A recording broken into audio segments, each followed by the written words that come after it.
assuming like you've had to deal with like time crunches and things like that.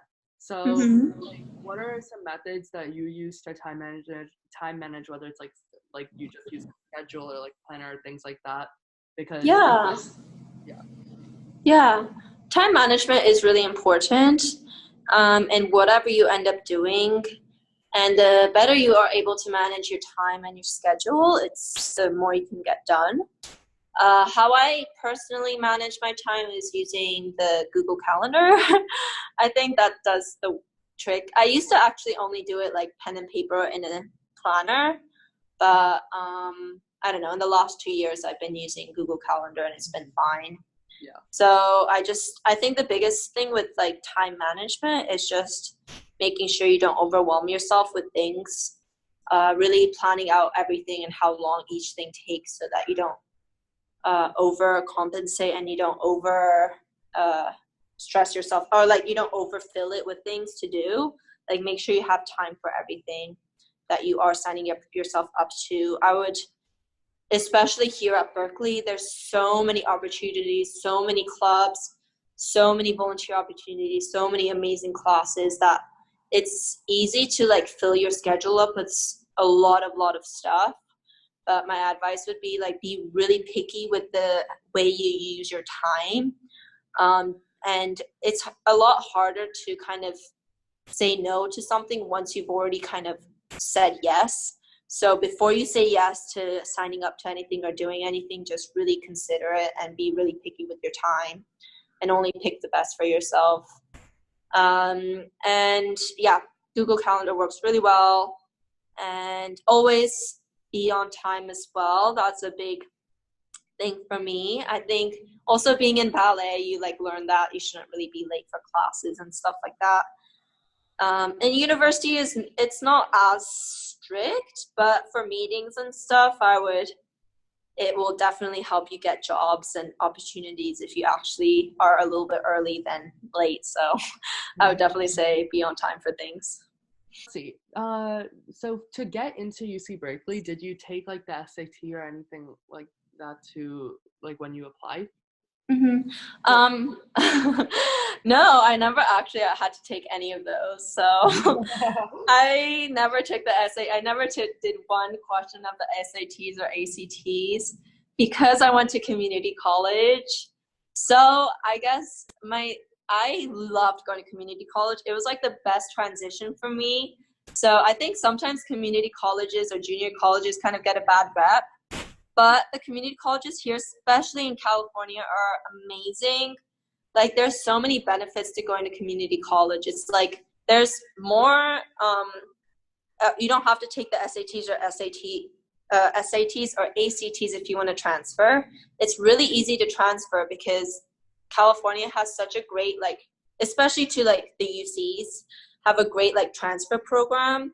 So that like a third of the graduating students here are transfer students, which is pretty amazing.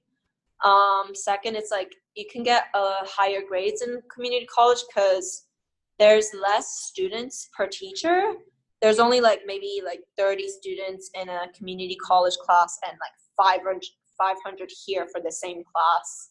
So you get a lot more attention from the teacher. It's a lot more like chill, I would say, to go to community college. And I don't know, I'm just like such a huge supporter and also it's less money. It's just like so much nicer to go to community college. And I don't know, so if I would like give advice for someone that's like really, really stressing over the SATs or just is not doing well on their SATs or ACTs, I'd be like, don't worry, because you can still get into like UCLA, UC Berkeley, like even never having taken them. Yeah. So yeah. Really eye-opening.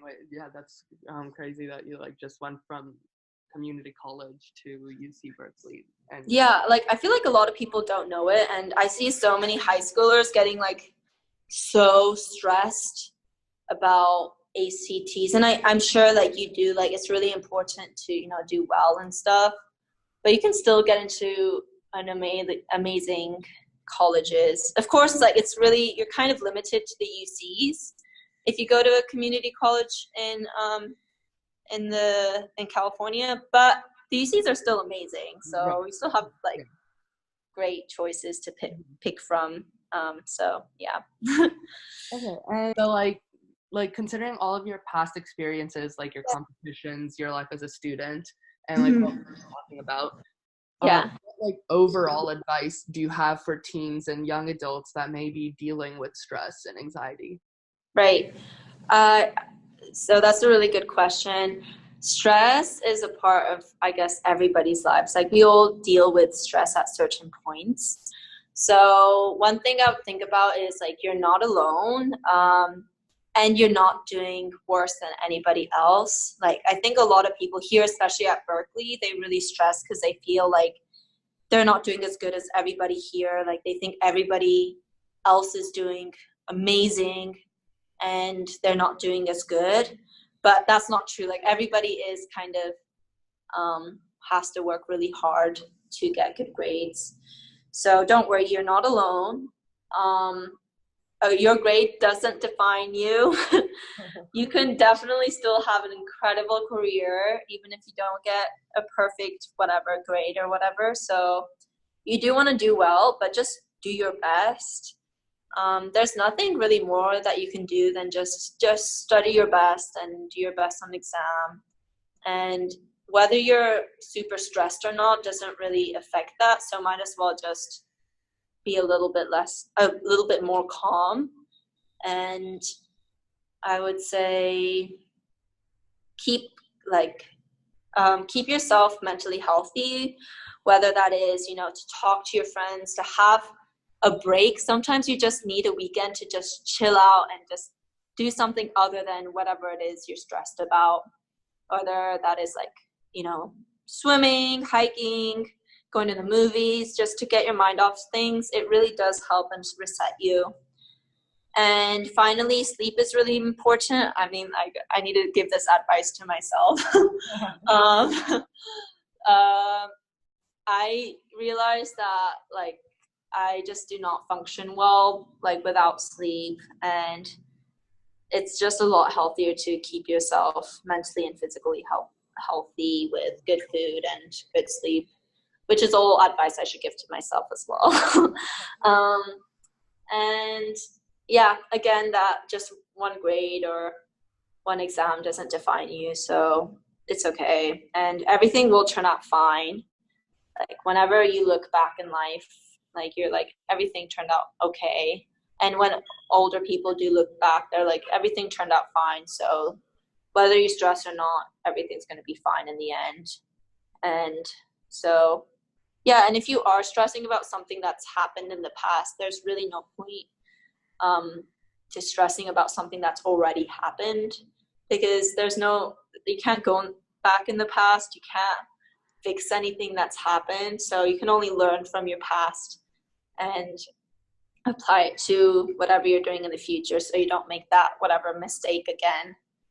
And yeah, that's all I'd say.